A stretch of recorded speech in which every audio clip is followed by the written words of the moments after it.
विशाल savanna के बीचों बीच कानू नाम का एक शेर रहता था, जो अपने सुनहरे बालों और तीखी आंखों के लिए दूर दूर तक जाना जाता था। एक तपती दोपहर, जब कानू एक बाओबाब के पेड़ की छाया में आराम कर रहा था, तो एक अजीब और गरीब नजारे ने उसका ध्यान खींचा।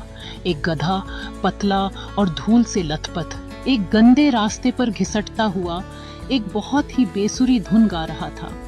गधे के कान उसके असमान कदमों की लय पर थिरक रहे थे और उसका गाना बकवास और शुद्ध आशावाद का मिश्रण था। सवाना के सभी जानवर कानू से डरते थे और उसका सम्मान करते थे, लेकिन ज्यादातर लोगों को नहीं पता था कि कानू के पास एक भारी बोझ था। वह अपनी प्रतिष्ठा से थक चुका था और सत्ता से ज्यादा कुछ चाहता था।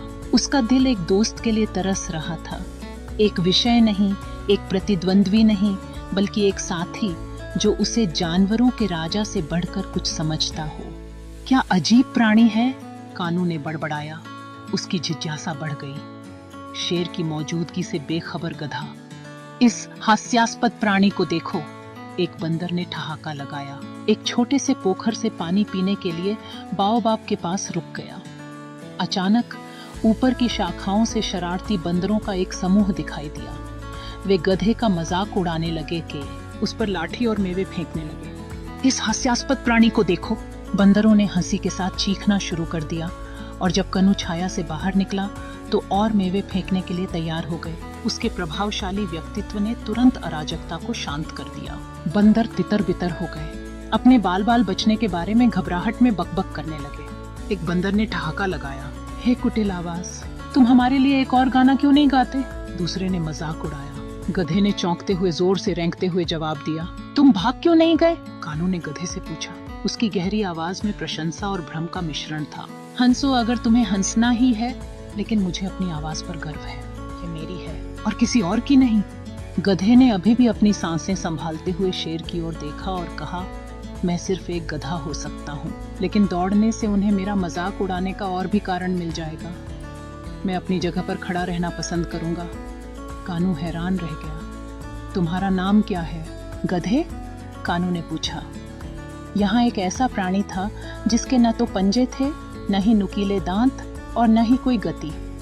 डिटो, उसने एक छोटे से झुककर उत्तर दिया। और उन कीटों को डराने के लिए शक्तिशाली शेर, तुम्हारा धन्यवाद।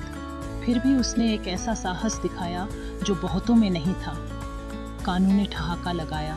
बहुत समय हो गया है जब किसी ने मुझे अपनी जान बख्शने के अलावा किसी और चीज के लिए धन्यवाद दिया हो। उस दिन से कानू और डिटो के बीच एक अप्रत्याशित दोस्ती पनपने लगी। वे एक साथ सवाना में घूमते, कहानियां सुनाते और हंसते।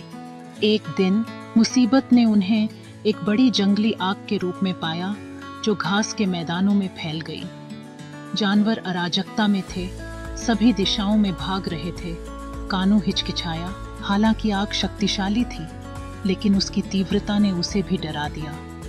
लेकिन इससे पहले कि वह कुछ कर पाता, डिटो ने चिल्लाया, हम उसे नहीं छोड़ सकते। प्रतिक्रिया की प्रतीक्षा किए बिना गधा धुएं में घुस गया।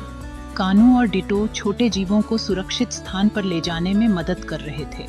जब उन्होंने मदद के लिए पुकार सुनी, एक छोटी चिकारे को आग की लपटों से घिरा हुआ एक चट्टानी किनारे पर फंसाया गया था। कानू ने डिटो के अडिग आशावाद की प्रशंसा की, जबकि डिटो ने कानू की शांत बुद्धि की सराहना की। कानू का दिल तेजी से धड़क रहा था।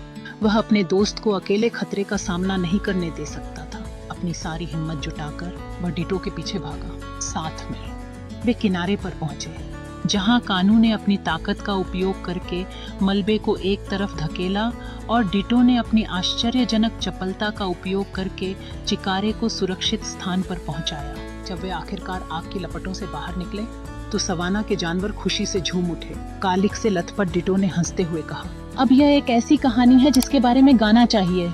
हालांकि कानू थक गया था, उसने अपने दोस्त को नए विस्मय के साथ देखा। ताकत या आकार से कोई नायक नहीं बनता, बल्कि दिल से बनता है। उस दिन से शेर और गधा सवाना की किंवदंतियां बन गए। उनकी कहानी इसलिए नहीं सुनाई गई क्योंकि एक राजा था और दूसरा दलित, बल्कि इसलिए क्योंकि साथ मिलकर उन्होंने दिखाया कि साहस और दोस्ती सबसे मुश्किल रिश्तों को भी जोड़ सकती है।